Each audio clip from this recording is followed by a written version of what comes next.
C'est un trou de verdure où chante une rivière, accrochant follement aux herbes et des haillons d'argent. Oula, qu'est-ce que tu me racontes, mon gars? T'as pas l'air dans ton assiette. Va falloir te ressaisir.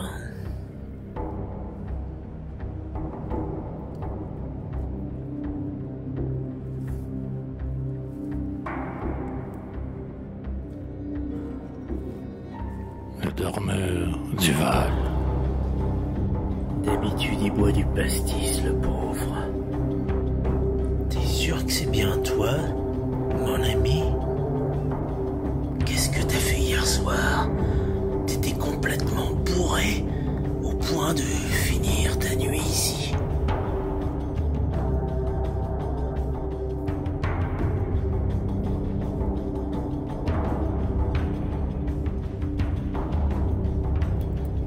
Le soleil de la montagne fière, lui, c'est un petit Val qui mousse de rayons.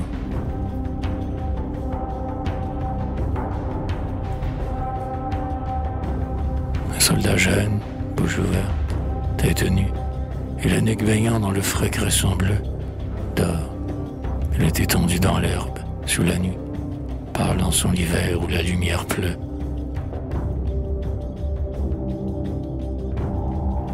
Parce que tu crois encore à quelque chose, toi, mécréant. Les pieds dans les glaïeuls, il dort.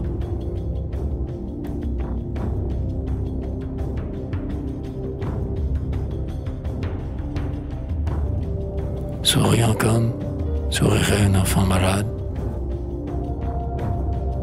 Il fait un somme, nature, perce-le chaudement.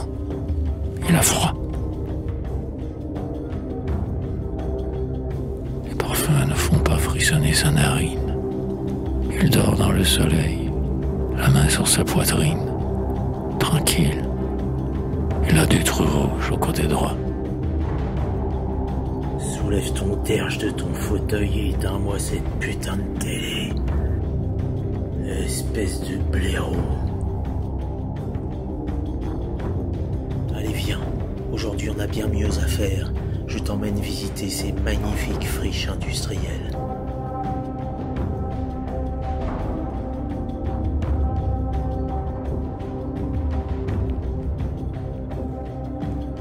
Aux confins de notre monde libertaire, là où brillent les dernières merveilles. Une fois sur site, je me suis même pas pressé. Les keufs étaient même pas au jus que j'allais me rendre là-bas.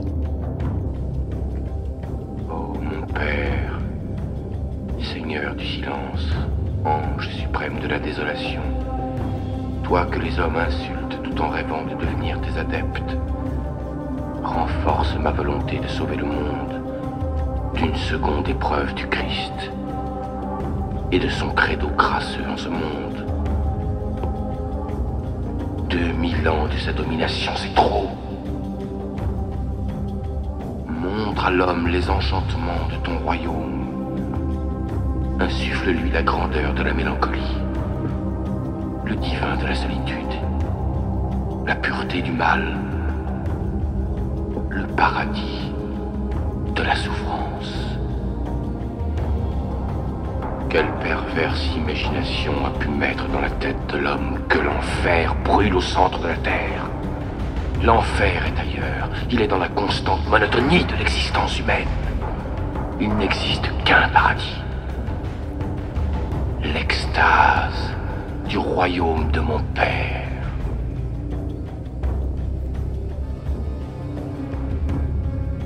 Nazaréen charlatan, que peux-tu offrir à l'humanité?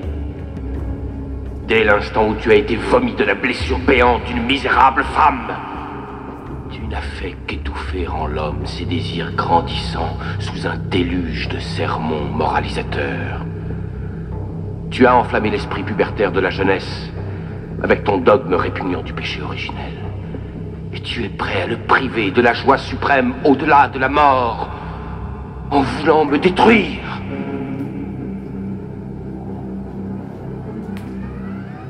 Mais une fois de plus, tu échoueras.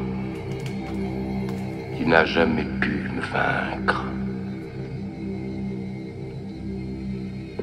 N'oublie pas que nous avons été créés tous deux à l'image de l'homme. Mais un Dieu impuissant est ton père, Nazaréen.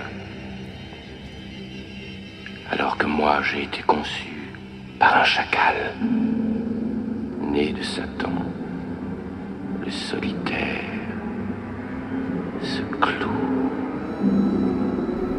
Chers amis youtubeurs et youtubeuses, depuis le temps que certains d'entre vous me pressent le citron pour réaliser un reportage urbex, eh bien écoutez, je vais vous emmener de l'autre côté de l'eau à la découverte de l'usine Nobel, cette fameuse dynamiterie. Vous le verrez, il s'est passé depuis le 19e siècle une foultitude d'événements tragiques. Boujou, c'est parti.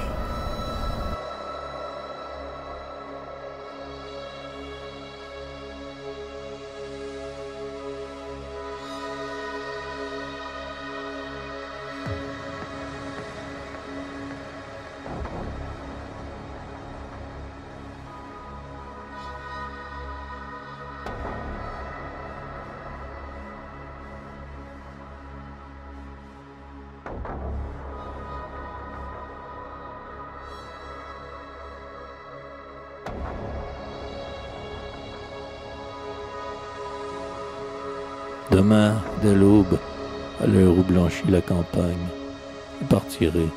Vois-tu, je sais que tu m'attends. J'irai par la forêt, j'irai par la montagne. Je n'ai pu demeurer loin de toi plus longtemps. Je marcherai les yeux fixés sur mes pensées, sans rien voir au dehors, sans entendre aucun bruit, seul, inconnu, le dos courbé, les mains croisées, triste, et le jour pour moi sera comme la nuit. Je ne regarderai ni l'or du soir qui tombe, ni les voiles au loin descendant vers Harfleur, et quand j'arriverai, je mettrai sur ta tombe un bouquet de houverts et de bruyères en fleurs.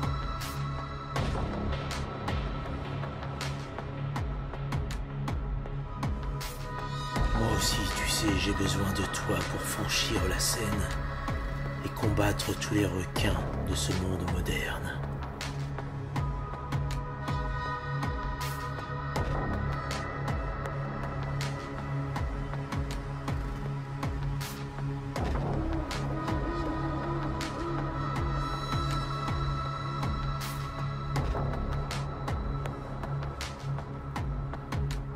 J'aime me mettre en danger, même pas peur.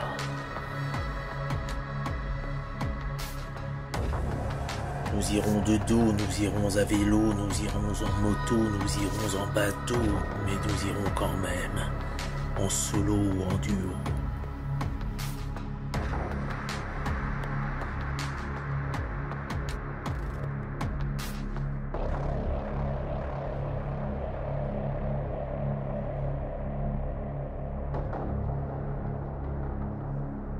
En général, la bonne société havraise aime traverser le pont de Normandie pour des week-ends en amoureux. Je lui préfère dans le Calvados la bonne odeur du calandos.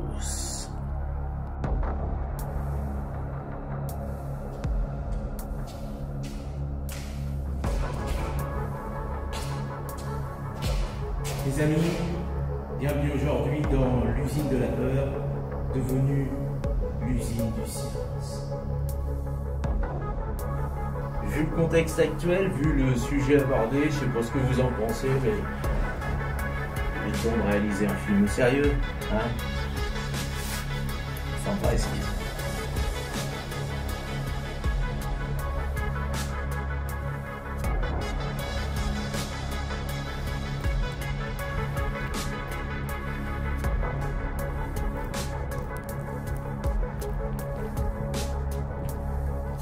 En 1847, alors qu'il travaillait avec Théophile Jules Pelouse à l'université de Turin, Ascanio Sobrero découvre la nitroglycérine.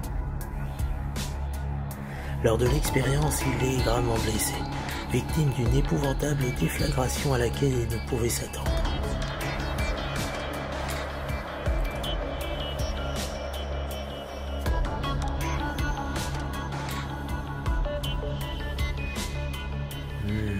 Quelle douce odeur.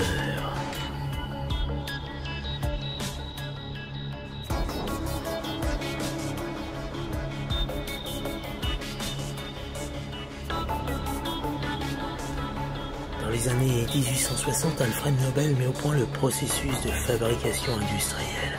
Sa société exporte un mélange de nitroglycérine et de poudre à canon appelé huile suédoise détonante, qui est rapidement interdite à la suite d'accidents catastrophiques. En 1866, il découvre que la nitroglycérine peut être stabilisée après mélange avec un sable siliceux d'origine naturelle, le Kieselguhr.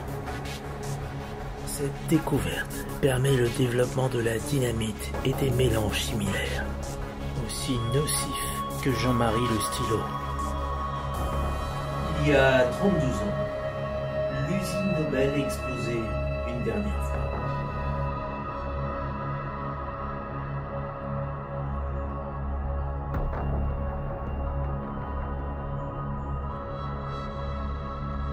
Pour aller plus loin, toutes sortes de réactions chimiques extrêmement dangereuses sont réalisées par des professionnels dans des laboratoires spécialement équipés. La nitroglycérine est lavée avec de l'eau additionnée et de carbonate de sodium pour la neutraliser. Le frère d'Alfred Nobel en est mort tragiquement.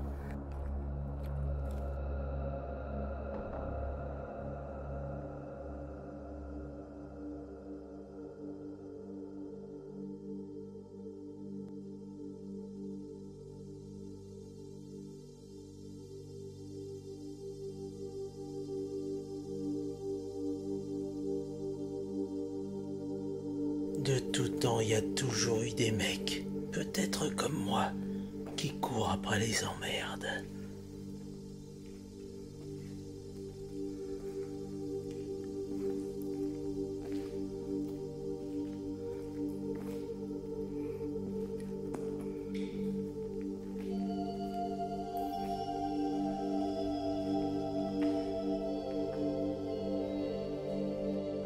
Tu vois, Ablon et Harfleur, ce n'est pas si loin.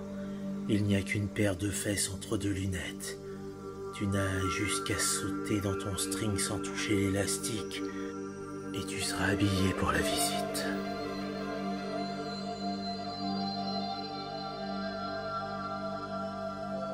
Je vais dans ces lieux, j'ai 10 ans. J'ai les yeux écarquillés, et je vais pas me faire voir ma gueule à la récré.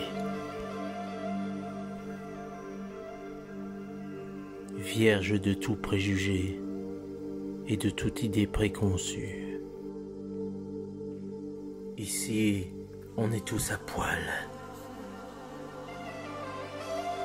Gueule cassée. Philosophe de comptoir. Artiste. Blanc, noir, juif errant, pâtre grec, communiste, homme de droite,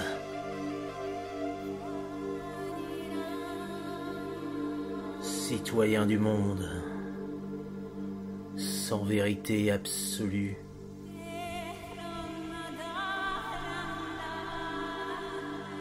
On se branle la nouille. Et parfois dans le silence on entend la voix de Socrate. «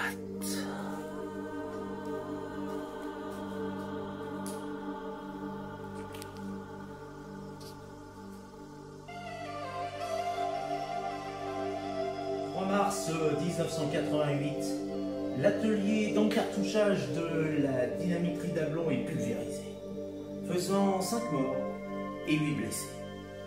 Après 1985 et 1987, ce nouvel accident se meugla de l'usine de la peur.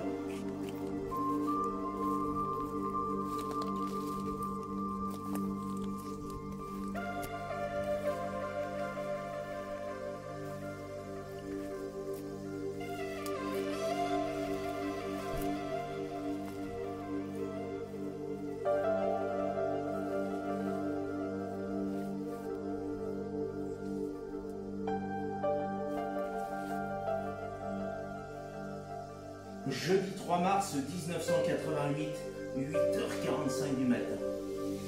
Une énorme détonation est entendue jusqu'à 30 km autour d'Ablon et de la rivière Saint-Sauveur. Dans ces deux villages où des carreaux et des vitrines ont été soufflés par la déflagration, on comprend tout de suite. La Nobel a encore sauté.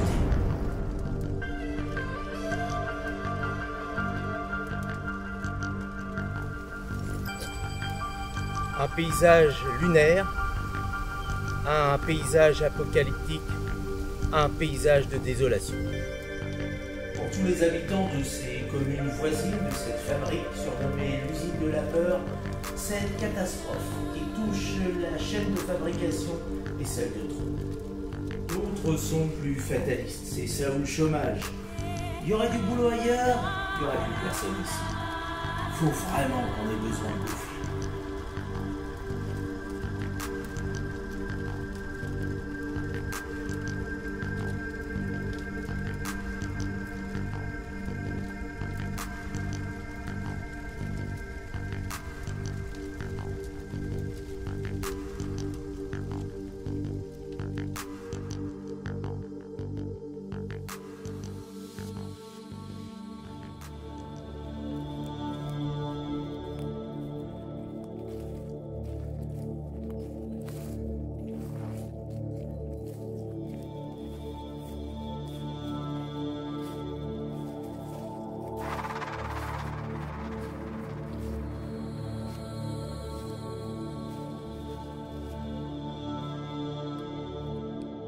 Le directeur, son adjoint et un ingénieur sont parmi les victimes.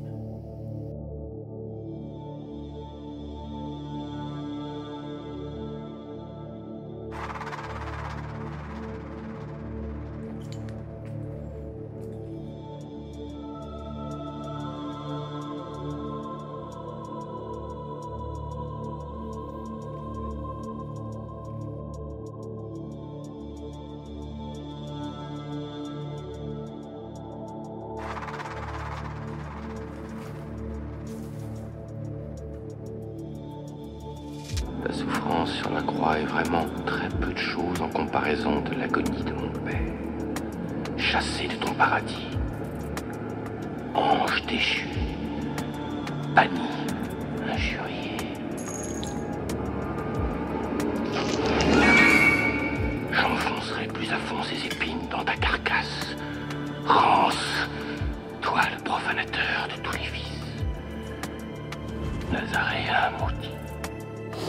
3 ans plus tôt, le 12 mars, ce sont 3 ouvriers qui sont tués dans l'explosion de l'atelier de pétrissage.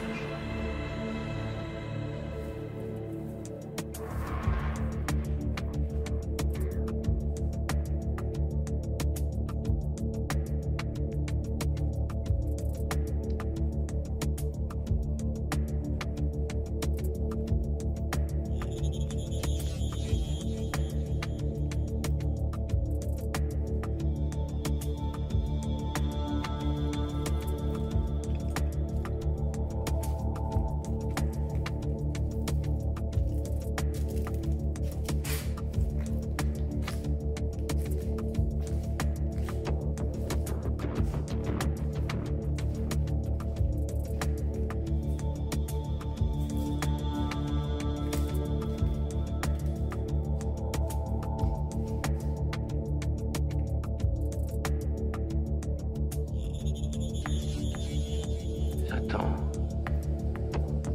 je te vengerai de tes tourments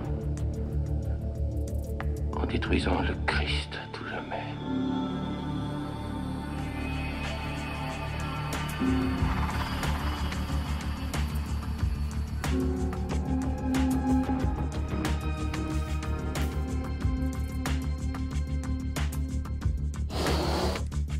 Le 5 avril 1987, c'est une aire de stockage contenant 1,5 tonnes de nitroglycérine qui se désintègre.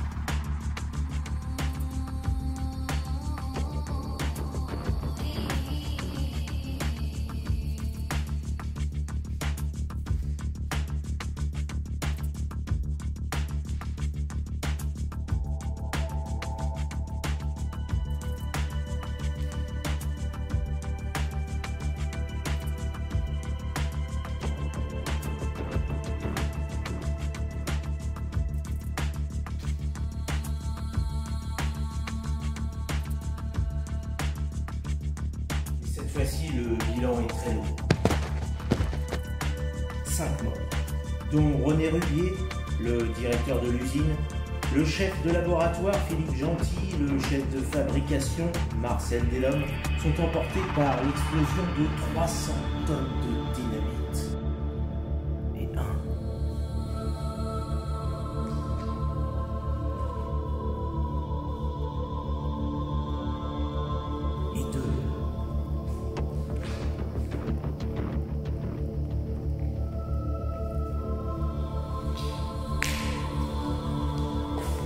et 3. L'accident s'est produit à l'atelier d'encartouchage, situé dans un des nombreux merlons, une sorte de bunker recouvert de terre où se déroulent les opérations les plus dangereuses. J'ai failli rester, rapporte Jean-Claude Roux. L'atelier de ma femme a été complètement pulvérisé.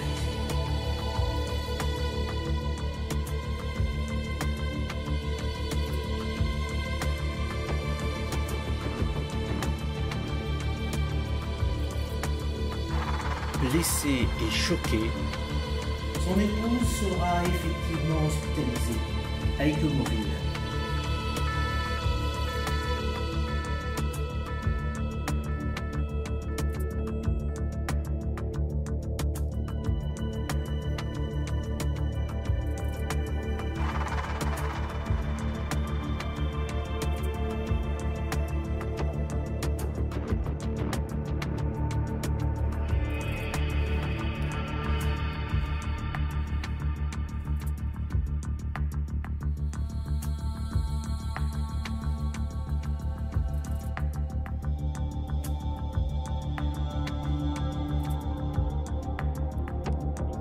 Très vite, les questions pleuvent.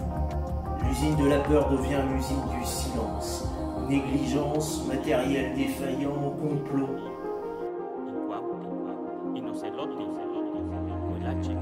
Des questions certes, mais aussi beaucoup de certitudes. Édictées comme d'habitude par moult colombos en herbe qui font les choux gras de la presse qui roule. Depuis des rustres et des lustres.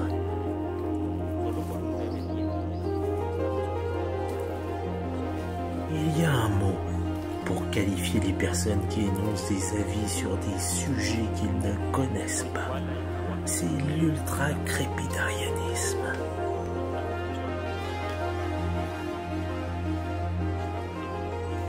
Ce mot n'est pas fraîchement sorti d'un laboratoire post-covidien, non. Il a été utilisé pour la première fois en 1819 par l'essayiste William Hazlitt.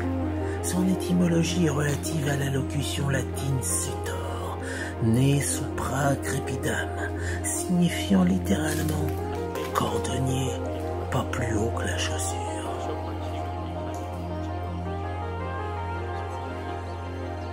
Et en parlant de chaussures ultra crépidarien en la matière, je te conseille d'en mettre des bonnes pour aller sur le site. C'est vachement utile parmi les débris.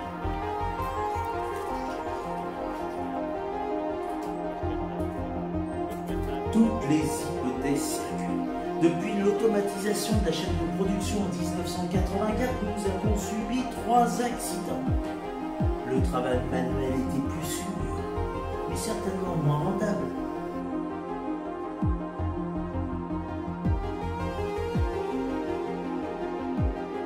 Tout ça, c'est de la faute des capitalistes qui veulent toujours avoir plus de pognon.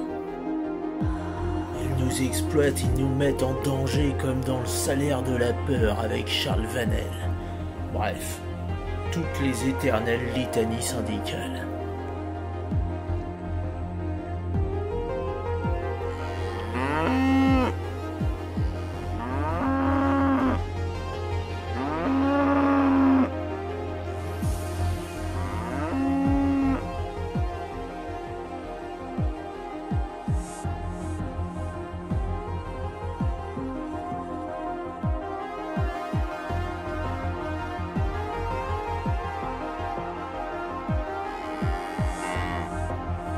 Certitude, L'usine qui compte encore 122 employés ne redémarrera pas. Victime de cette série noire, après 36 ans sans le moindre drame.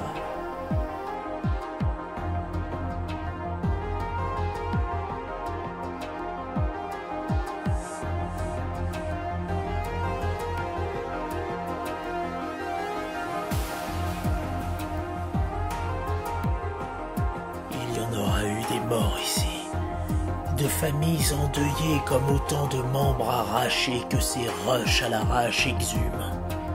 Des événements tragiques, parfois insolites, qui ont marqué le canton.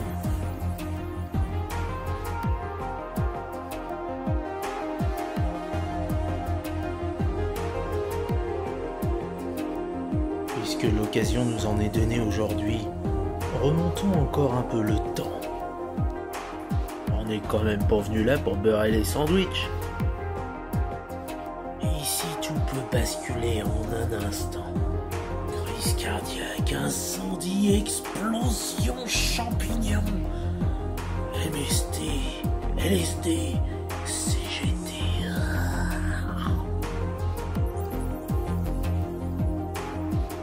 J'étais venu la veille et ce mur était vierge. Aujourd'hui, il a des relents de mort. On dirait qu'il est en guerre. Mai 1884, un mardi matin à 6h30 précise, une explosion a lieu dans une casemate affectée à la confection de cartouches.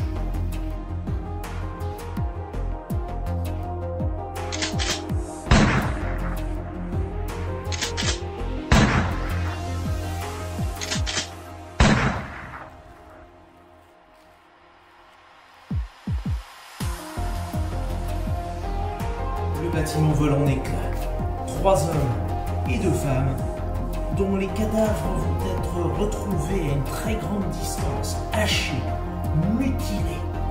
Il y a même une personne dont la tête est décapitée et jetée comme fleur de froment au pourceau pour éviter de parler avec les sons. Et un petit conseil, si vous voulez me suivre, regardez bien où vous mettez les pieds. Je voudrais surtout pas que vous shootiez dans une tête, hein. On va quand même pas jouer au football comme les Croates pendant la guerre du Kosovo avec le crâne de leurs ennemis. Bon, j'avoue que celle-là était gratuite, là. Ce qui est étonnant pour un commercial du reste.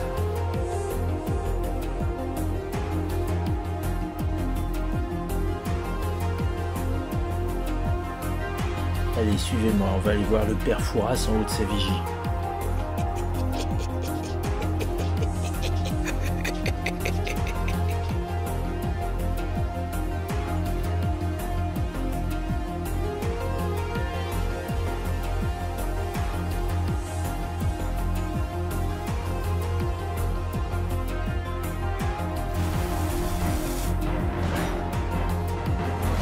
Salut mon gars. Pardon, excusez-moi. Bonjour mon père. Ah, vous démarrez très très mal.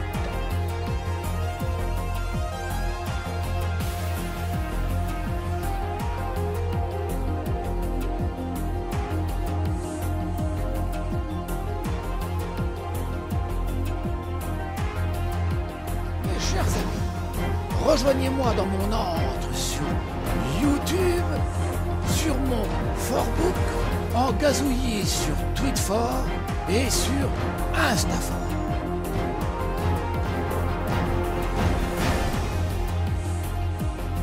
Allez, là on s'égare. Un retour vers le futur du passé, du présent, du conditionnel, de l'imparfait, du subjonctif.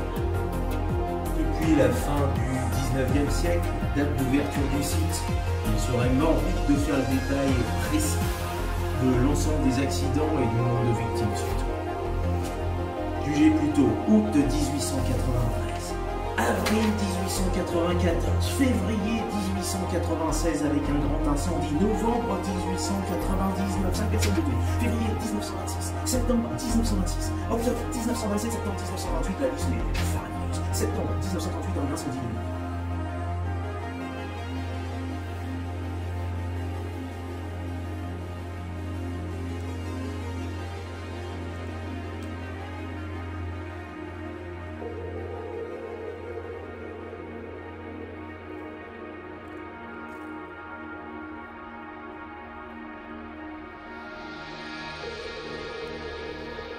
maintenant je crois que c'est clair, après avoir tenté de vous faire parcourir la majeure partie des bâtiments de ce Tchernobyl normand, eh bien il est temps d'aller faire un test Covid merde quoi.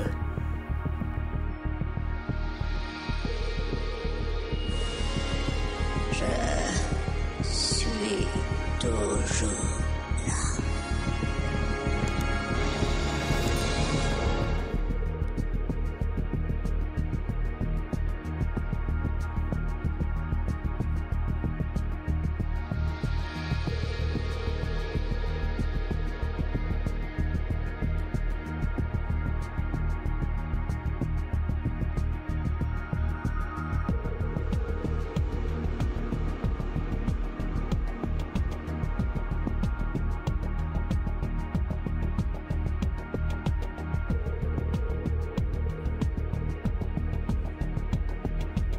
Merci à Sainte-Barbe, mais merci à Jésus aussi. Hein,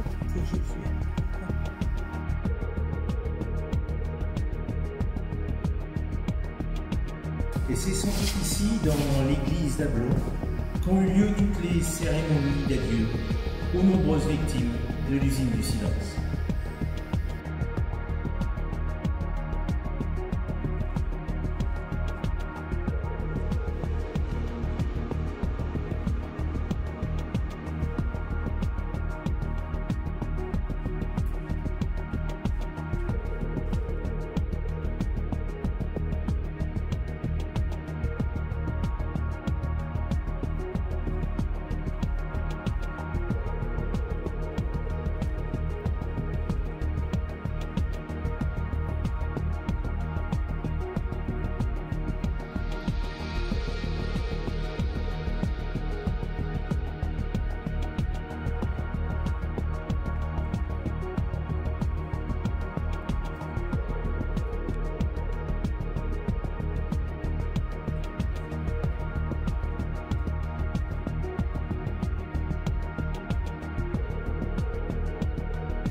Abandonnée depuis 1988 après l'ultime explosion meurtrière, l'usine Nobel baigne actuellement dans un décor fantasmagorique, fantomatique, livré à la végétation, aux graffeurs, aux artistes, aux squatteurs et aux urbexeurs, comme Bibi.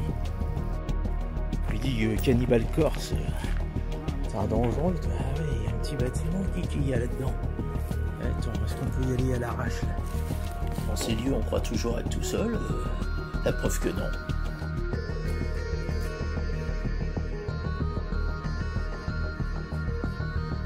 Un monsieur, un homme en plein rush. Le cinéaste ultime, monsieur. Oh, superbe.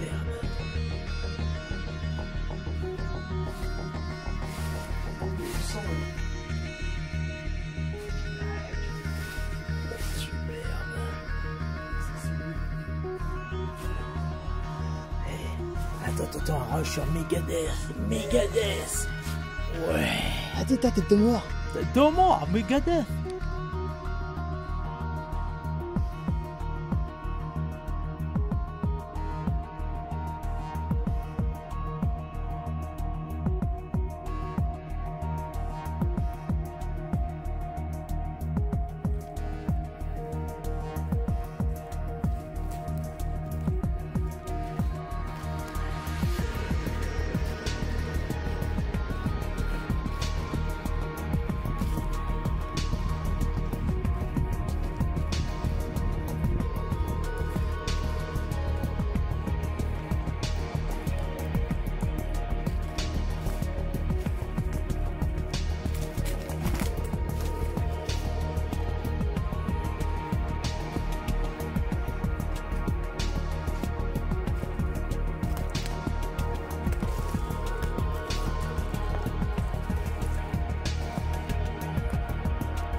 s'achève cette visite qui, pour moi, est dans un des cadres les plus exceptionnels de la région.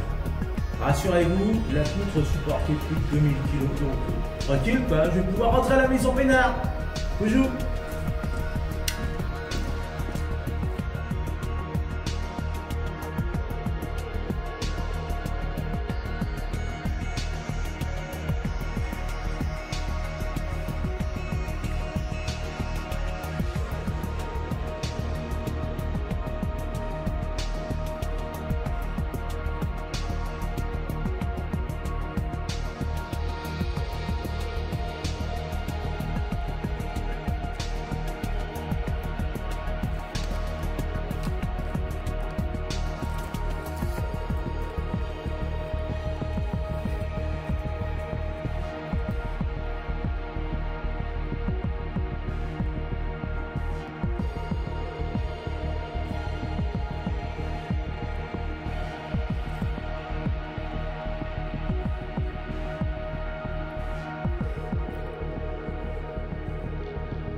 Le terrain est assez escarpé, je sais pas toi, mais moi je vais prendre mon poil.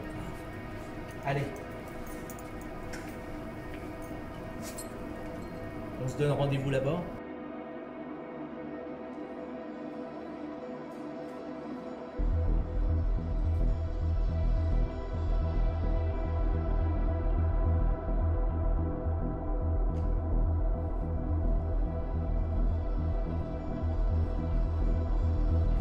Et si jamais il vous vient l'idée aussi de venir visiter ce site, n'oubliez pas de sortir couvert.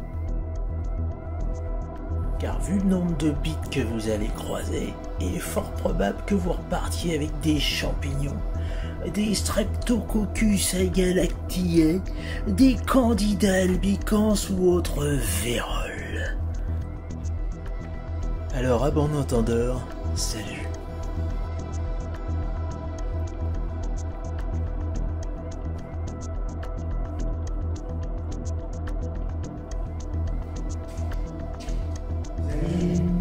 L'art à l'arrache, c'est ça. Pénétrer dans des lieux aussi magnifiques que celui-ci, tomber sur des œuvres gigantesques.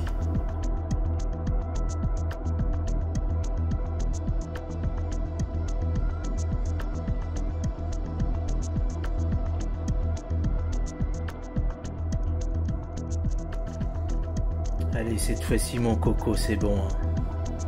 Retour au bercail, au pénate, au bouge, au clapier, au couvent, à la cahute, en cabane, dans le gourbi, sur le trône.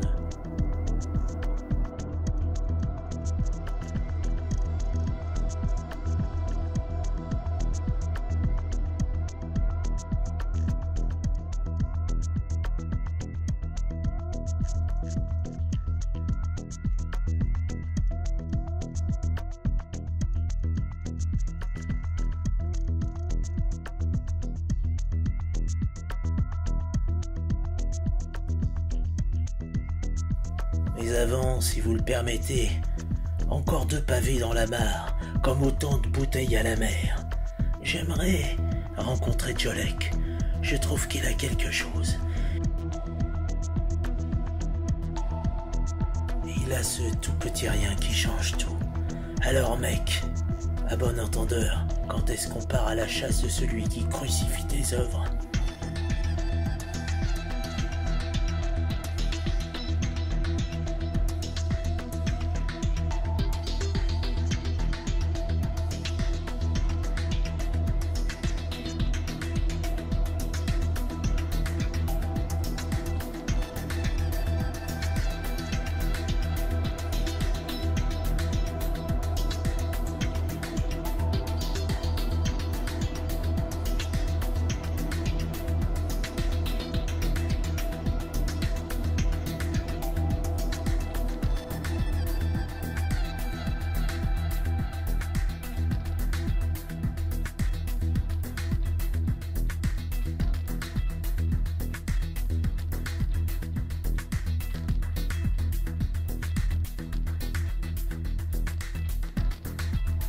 Pour tous les autres, n'oubliez surtout pas de ne pas remettre votre putain de masque d'homme-lige.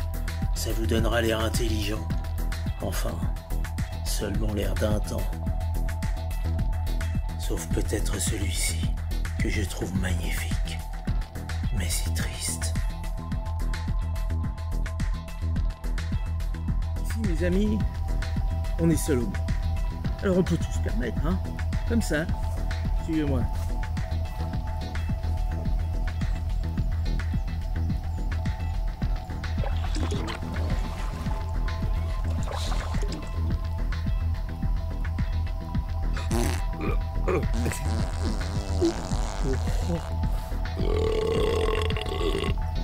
Excuse me.